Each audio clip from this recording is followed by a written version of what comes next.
Gawang paksiw na patola. Hello po, good morning sa ating lahat. Today po magagawa po ako ng paksiw na patola. Lutong Ilocano po. Ito po yung aking mga ingredients na gagamitin. Meron po tayo dito ng 2 patola, sibuyas sa puti, luya, bawang, paminta powder, laurel po, and then ang ating fish sauce or ang bagoong isda, suka at saka po liquid seasoning. Maglagay po tayo para pandagdag lasa. Ngayon po ito po ay akin pong hihiwain. Mag-start na po tayo na magtalok balat ng ating patola.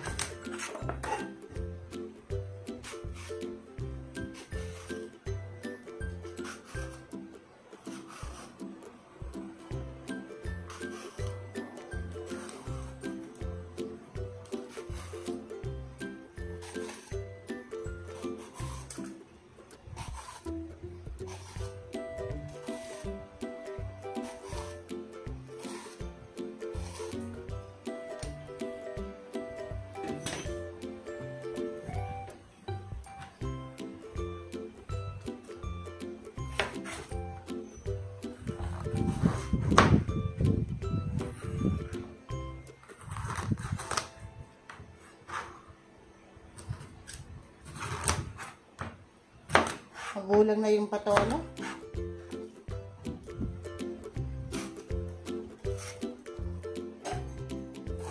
Masarap po ito kombinasyon piritong isda. Magpipirito po tayo ng isda.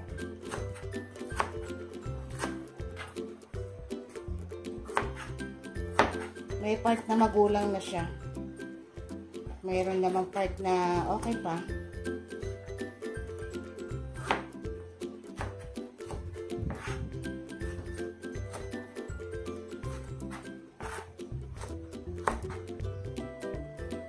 Ito na po yung nagawa po natin na patolang na na-slice natin. Slice naman po natin itong mga ingredients.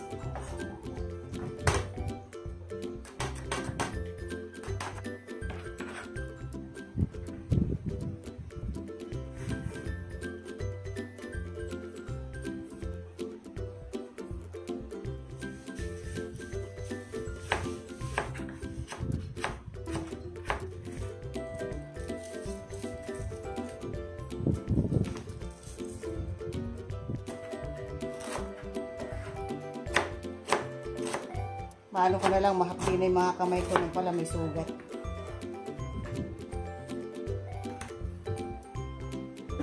Ito na po yung ating mga sangkap. Mag-start na po tayo ngayon na magluto. Ngayon dito po sa kawali, maglagay na po tayo dito ng bagoong.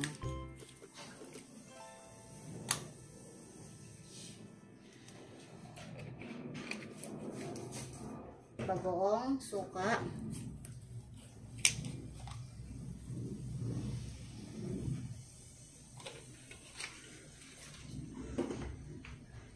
laurel tsaka pamintang powder, liquid seasoning po,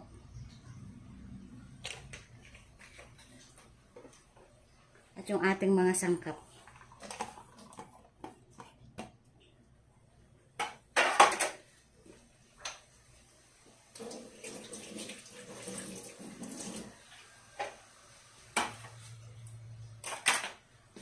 Hintayin nyo lamang po itong kumulo.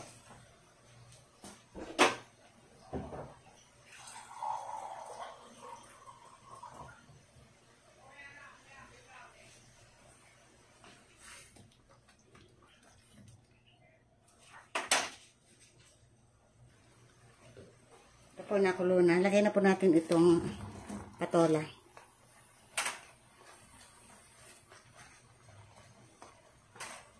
Maglagay po tayo ng konting magic sarap para pampalasa. Yun po yung pinakaasin natin.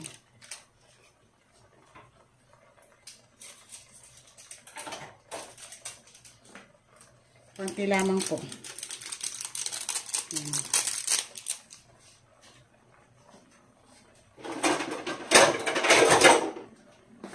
Takpan po natin ng bango.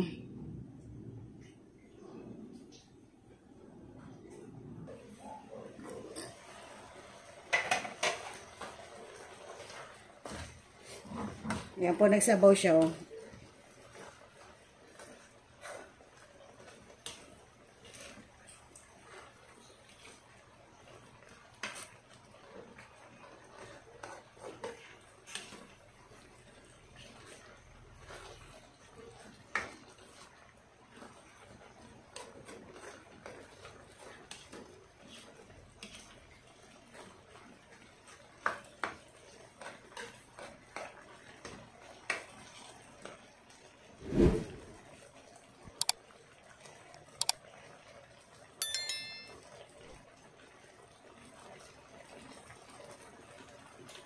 Sarap.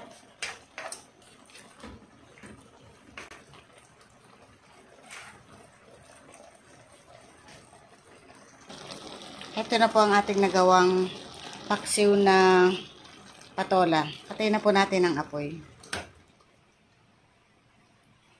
Yan. Pasensya na po kayo, masyadong maliwanag kasi gawa po nung sikat ng araw. Nagre-reflect po siya sa niluluto ko. Ito po, kain po tayo. Ito po yung paksiw na patola. Ayan. Kuha po ako.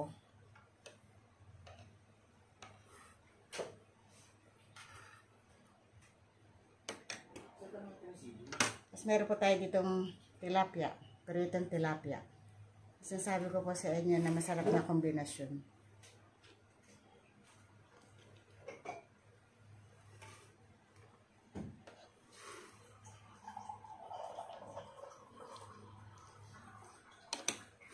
Kain po tayo.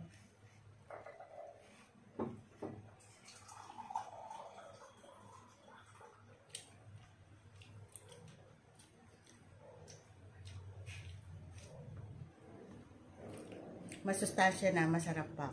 Kasi isda siya, tapos gulay, paksiw.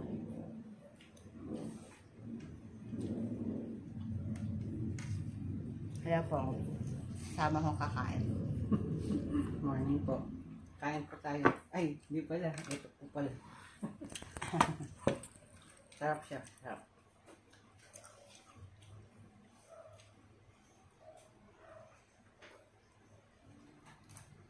At yung tilapia.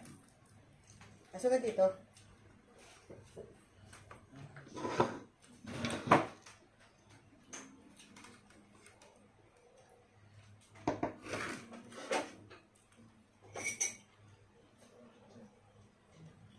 Actually, mga kausinera. Sa mga Kapampangan ako natutong kumain na may gulay na may prito. Every time po kasi nakakain kami ng gulay doon sa probinsya namin. Lagi po may kombinasyon na pritong isda. Hindi po nila alam yun. Minsan, yung talong with matching sarap. Yung talong na ihaw o prito. Ba't ginagaganto mo na? Continuous pa rin. Kaya mo lang.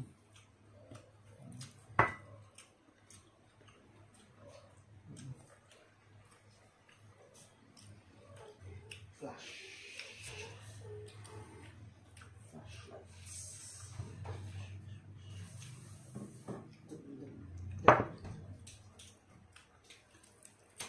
Tsaka po pag nagkakaedad na ang tao, kailangan na po ng gulay at isda.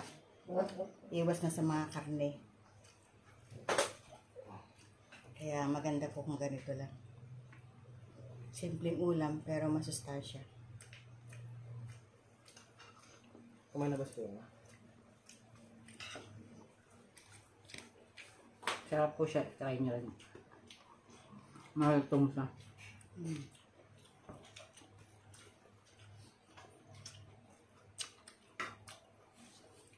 Oh, gulay oh.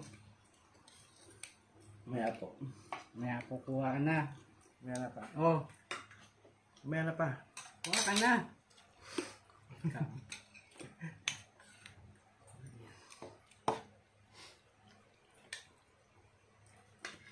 sasabihin nila mamaya na pero hindi ko kuha. Mas maigi na yung pinapakuha mo na.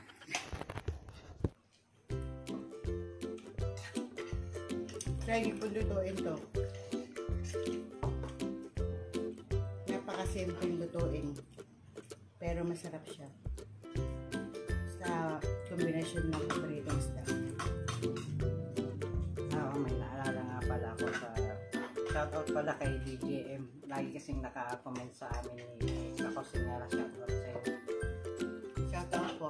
Stay safe. Drive safe. Ay, sument lang ka nung nakaraan. Grabe, napanood namin yun ha. Sir, DGM. Mga takit. Doon sa doon sa putik. Ingat lang po pag maputik. Kasi nasasemplang talaga, madulas ang gulong doon. Pero buti po na-control ninyo yung yung nangyari nyo yun. Hindi, mabagal lang yung under nyo. Kaya hindi kayo na-disgrasya. Kaya po, ingat lang, stay safe. Ingat po. Ito nga pala sa mga na sumusubaybay kay Kuya Nans. Hayaan niyo po, pilitin ko po mag-upload and mag-upload yung daily routine namin dito kasi para mai-announce o mai-kita nyo. Kaya hindi po ako nakakapag-upload ng matagal. Hindi po kami makagala ngayon, gawa po ng focus sa negosyo. Saka focus sa pag-aaral ng bata. Tapos yung mga bata nag-aaral, hindi pwedeng pabayaan. Yung kami po ang nag-aasikaso sa kanila. Tapos po, at the same time po, tag-ulan. Mahirap magbiyahe ng nakamotor na umuulan. Gawa po ng mababasa rin kapag nag-camping. Saka dalawa lang yung gulong ng motor. Kaya kami may edad na nag-iingat na rin ako. Kami. Siyempre pa po na una para sa mga anak namin.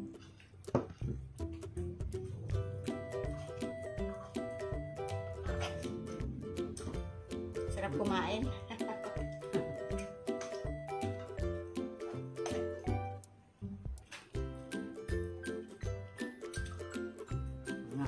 Sana kaya tayo initin natin na rin natin yung Hindi naman yung kasi may edad na kami. Less kanin kami ngayon. Pwede rin naman ulam ng ulam.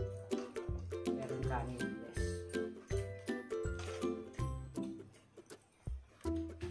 Kaya kapag ganitong kasarap yung ulam, matutok pa kumain ng kumain. Ulam na lang. Mapak mo lang ng ulam. Huwag na kanin.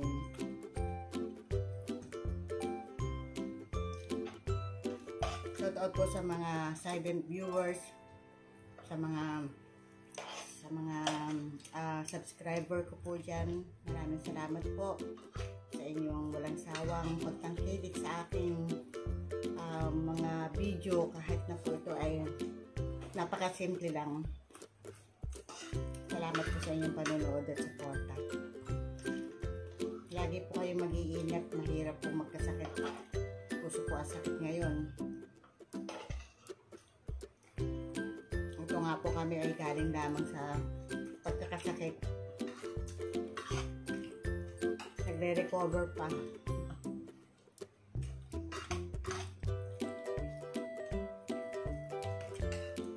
Kasi po init ulan. Ngayon mainit, mamaya uulan. Andiyan po yung ubos, sipon, lagnat, trangkaso. Kaya po, wag po kung hindi maiwasan na mabasa kayo ng ulan, ligo na nyo na. Diretso nyo na pong iligo.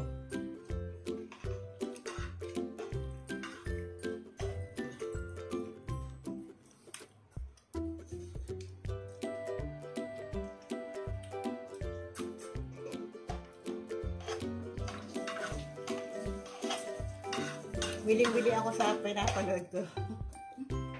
Kalamilot, shout out. Kamilot, kay Ate Nels, sa Tarashoot, Biling-bili po ako sa pinapanood nila. Araw-araw po akong pinapanood ko yung vlog nila. Tsaka kay Sir Jimmy Speak.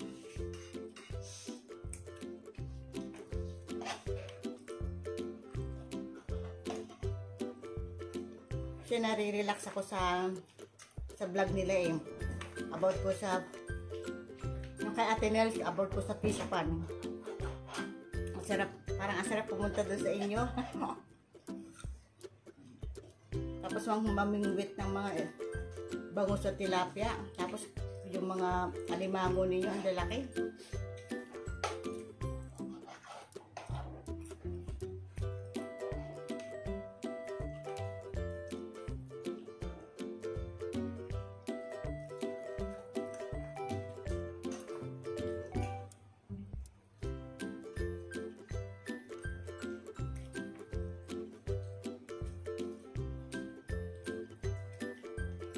Babay po, tapos na ako kumain.